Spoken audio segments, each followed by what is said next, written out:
What's up, guys? Welcome back to Between the Pylons. I'm John Camacho. Thank you so much for watching. And guys, today we are talking about the Cincinnati Bengals draft breakdown. And let's get right into it, right? I don't need to bury the lead at all. We're first going to take a look at the overview of their entire draft, and then I'm going to talk about in depth their first 3 rounds. Then I'll give my grades, my best, worst, all that good stuff here. But let's get into it with the overview of their entire draft. I'll put that graphic on the screen right now for you. I obviously started off with a Jamar Chase at number 5, which I think was a hot topic as to, you know, where they would go, either a Jamar Chase, Kyle Pitts if he would have been there, or a Penei Sewell. I will say, I'm going to say it at the top, I would have taken a Penei Sewell over Jamar Chase, and Jamar Chase was my number 1 non-quarterback in this class, so totally get it, don't hate the pick at all. I did think that offensive line was a serious need, so to get that franchise left tackle over the franchise wide receiver, I probably would have made that move. But hey, that's a tough position to be in, and a good problem to have at the end of the day. They got a stud there with a Jamar Chase, you know, and then the rest of their draft really hitting offensive line early in the 2nd round, and then again in the 4th, hitting the defensive line really hard, right? Getting a Joseph Osai, who's that kind of linebacker defensive end hybrid, getting a Cameron Sample, who was just a standout at Tulane defensive end, and then a Tyler Shelvin, again, another guy who I absolutely love, defensive tackle out of LSU. Was an opt-out guy, but man, he's just a big ugly in the middle, man. He's going to be pushing some pockets in the NFL, I guarantee it. All right, let's get into the breakdown of those first 3 rounds, because that's where obviously the talent comes from. Not going to spend a whole lot of time on the Jamar Chase. We've heard about Jamar Chase long enough. We know what Jamar Chase is, right? Just the absolute best wide receiver in this class. I know he opted out, and if you look at my cons on this list here, opt out, maybe, there's no other con to me. To me, this is a guy who's just like the physicality and speed combination was absolutely ridiculous. To me, he was a combination of a Julio Jones and an OBJ, right? Like, just that combination of just physical as hell at the line of scrimmage, can beat anybody in press man coverage, and then just explosive, just down the field explosiveness is special. It's special at every single level. Really good ball skills, you know, just all the things you want to see from a wide receiver. You got it. To me, I mean, he has a higher ceiling than an AJ Green, and that's ridiculous for me to say. It feels sacrilegious, I'm sure, for some Bengals fans out there, but man, I believe it. I really think like the sky's the limit for this dude. Dude has, you know, I don't want to say anything too crazy, but man, I'm a big fan, and I don't blame them a bit for not going offensive line. Penei Sewell, like I said at the beginning, I probably would have still gone tackle there just based on positional need and value, but you know, just solely the fact that the Bengals needed offensive line.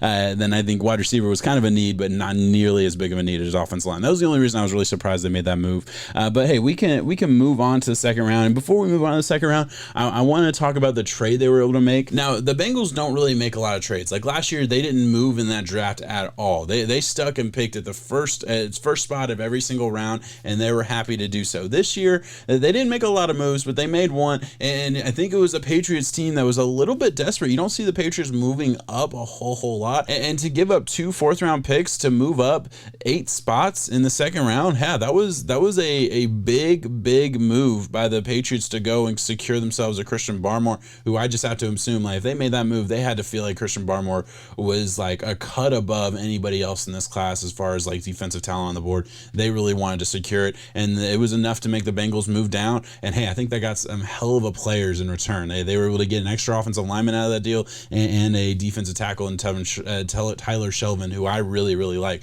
So I think that deal really worked out for the Bengals overall. But just real quick to talk about the offensive lineman that they did get with that 2nd round pick. Obviously, look, there were a handful of offensive linemen that did go off the board between 38 and 46 when they picked. But man, hey, they got a guy who I think has some plug and play potential, right? Just you know, go in. He was a tackle in college, but I think he's going to go in, slip into guard, and that was what he was announced as. So that's kind of what I'm going with. He was drafted as a guard, so that's what I'm thinking he's going to be. A little bit of weight management issues, you know, a little bit slow hands, and you know, I think that there's the expectation that he's going to need to transition to guard. I think that was one of the bigger knocks on him. But other than that, a guy who has seen some top end talent in college level playing for Clemson, and really the expectation is that he's going to go in and help out that interior offensive line from day one for the Cincinnati Bengals. I think that was a really good move by the Bengals. Had to get get an offensive lineman early in this draft. That was a huge need for them this year. And then they followed up in the third round by getting another need position from a guy who there was some chatter about him going first round.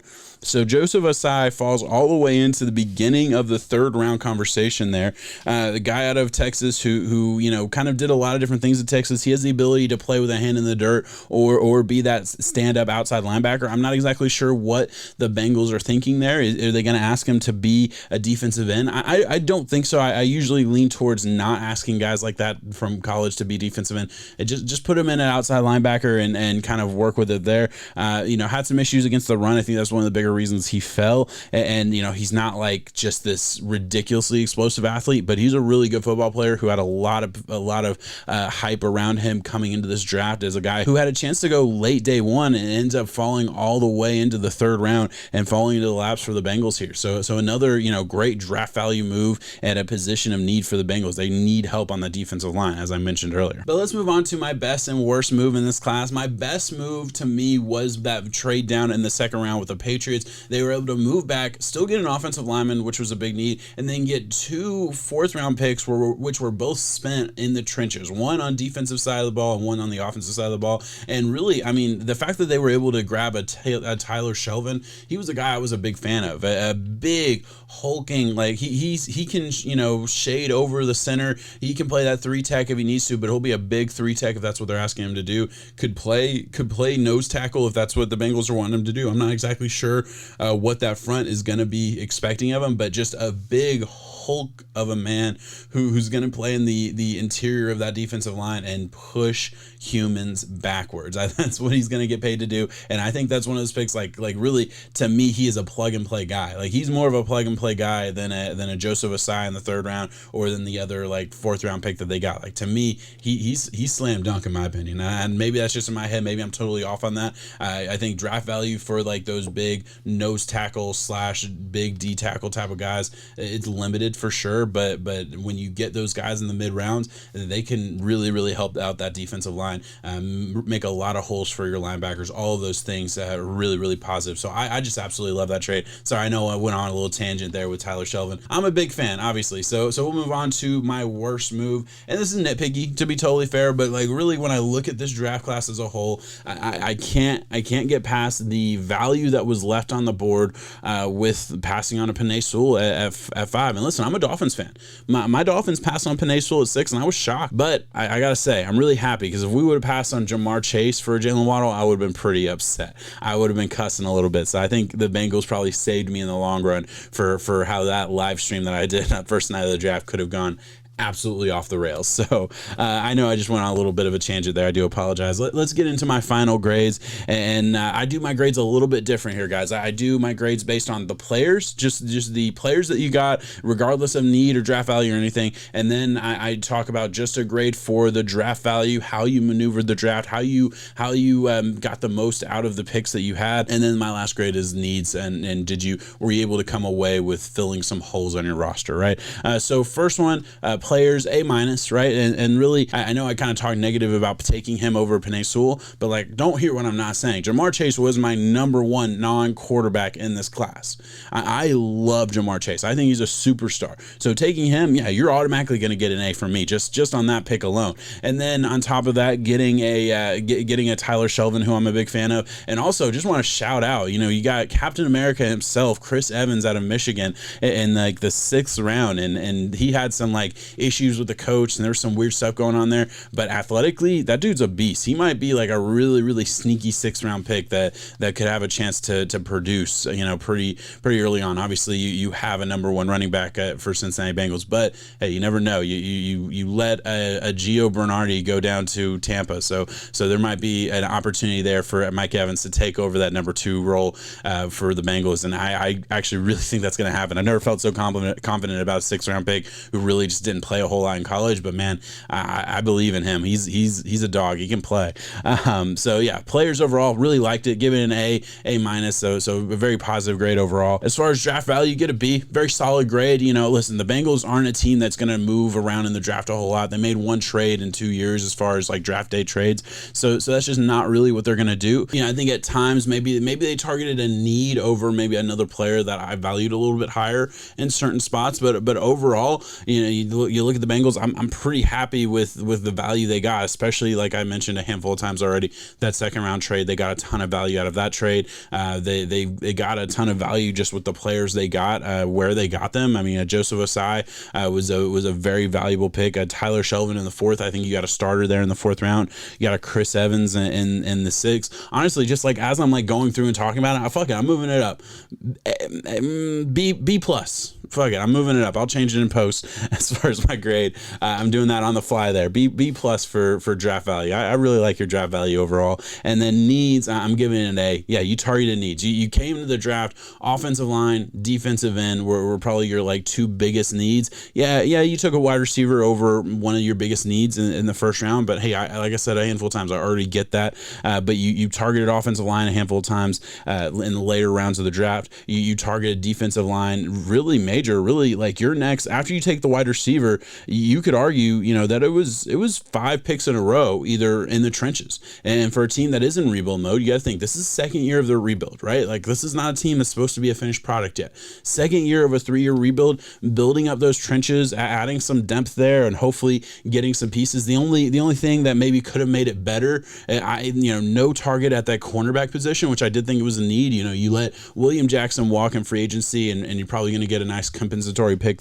back next year for that. But I know they brought in like a Mike Hilton. I know they brought in like a Wouzier or something like that from the Cowboys. But neither of those guys are really going to replace what they lost, I feel like, with a William Jackson. And I feel like they have targeted corner in free agency the past 2 years, and especially last year, it didn't work out at all. They got a couple of Vikings corners, and both of them hurt and really just didn't play at all last year. So hopefully, those free agent corners this time around works out a little bit better. But I am certainly going to be nervous about your DBs in general. I think that's going to be your biggest need coming into next year. And hey, maybe those guys will surprise me and outperform what I'm expecting. But that would be like the only position I look at and I'm like, man, you guys didn't target that at all. That was a little bit surprising to me. But hey, I get it. You came in with a plan. I think they executed that plan at a high level. I'm a big fan of this draft overall. I'm a big fan of what they're coming away with. And man, it's just going to be fun to watch Joe Burrow throw to Jamar Chase for a long time. We got to see it in college for 1 year. Now we're going to get to see in the NFL for years to come. So that's fun just as a fan in me. I have to love the prospect of those two collaborating for years to come. But all right, guys, thank you so much for watching. Please like, subscribe if you enjoy this kind of content. I'm doing a draft breakdown for every single team, and then I'm going to be doing a bunch of other stuff throughout the offseason and then into the NFL season. I got a lot of really cool stuff planned. So stick around, stay for the journey. I'm really excited about the growth that my channel's had just over the past couple months, and I'm hoping to just keep growing because I think I'm putting out some good stuff, and I hope you guys agree. Let me know in the comments what you think about the Bengals draft as a whole and what you think about my assessment of the draft. We'll see you next time. Peace.